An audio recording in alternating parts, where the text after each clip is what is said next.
Lawmakers on Capitol Hill grilled Facebook CEO Mark Zuckerberg on a number of topics yesterday, on everything from election meddling to sex trafficking. But he was brought in specifically to talk about the social network's planned cryptocurrency, Libra.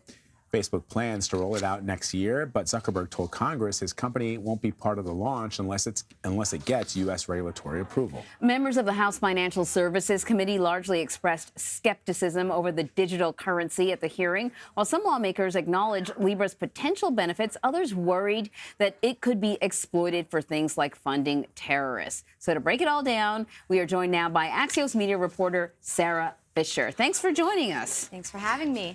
So Libra, it's already sort of had a rough go of it so far because he's had some pretty prominent partners pull out over concerns. How did Zuckerberg sort of justify Facebook's venture into cryptocurrency? Well, from the publicly facing position, it's really about national security. Right now, we obviously are looking at trade tensions with China. There's been some concern about them undervaluing its currency, which would impact our U.S. dollar. And what Mark Zuckerberg is saying is they're also building their own form of cryptocurrency in China. And if we want to have a predominant U.S. dollar-based cryptocurrency, we need to be innovating and building it right now. And so he tried to position this in front of lawmakers yesterday actually as a national security benefit. The question will be whether or not lawmakers, A, buy it, and B, think it's enough of a benefit to outweigh some of their concerns. You know, I don't trust him already with news. Am I going to trust him with money? I know. I mean, here's the concern. In the United States, where we have a lot of oversight, I'm actually not that worried. Where I would be worried is 88% of Facebook's user base is outside of the U.S. It's largely in places that are developing and have developing internet infrastructure.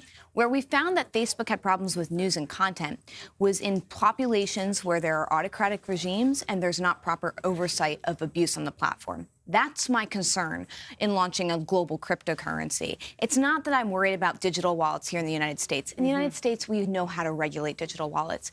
It's places where people have never had access to a bank account.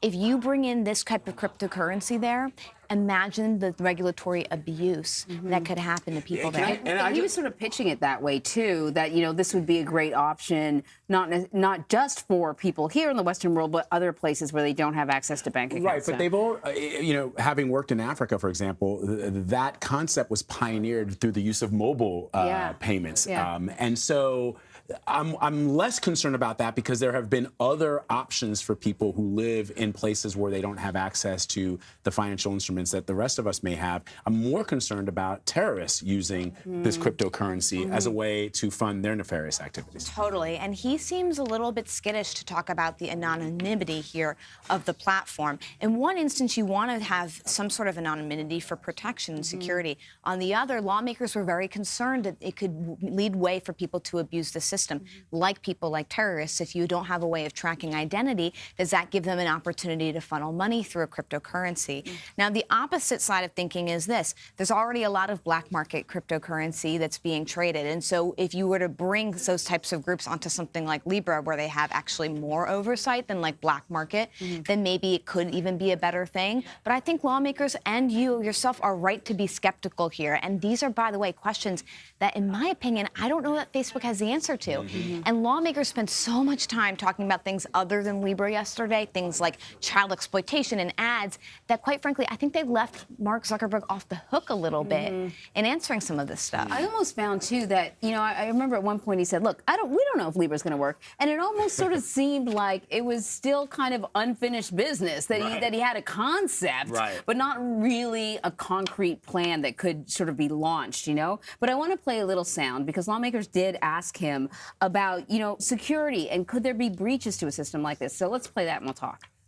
We do take payments for a number of things today, ranging from fundraisers to people buying ads, and we have a secure tier in our data center focused on payment information, and that has worked well so far. We also, as part of, no data breaches in that field. My understanding is we haven't had any issues on that in the payment area. Okay. Vlad asked about, you know, whether nefarious actors could use this to fund, you know, terrorist activities or whatever. But I mean, how many stories have we done, Vlad, on data breaches where they say your personal banking information is probably, you should probably change your password. I just told you about what just happened to me. Right. So, I mean, how can we trust Facebook to protect our personal banking information? That's the question.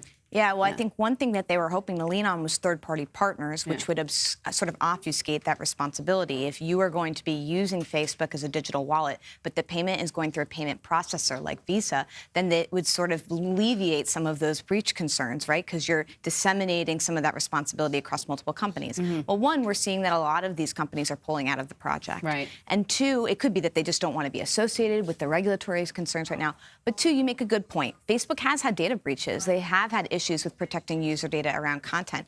And so I'm, a little bit bearish in the fact that it's impossible it couldn't happen for this. It could. So that's going to be something that a narrative they're going to have to continue to fight moving forward. Man, Sarah Fisher, thank you very much. Thank you.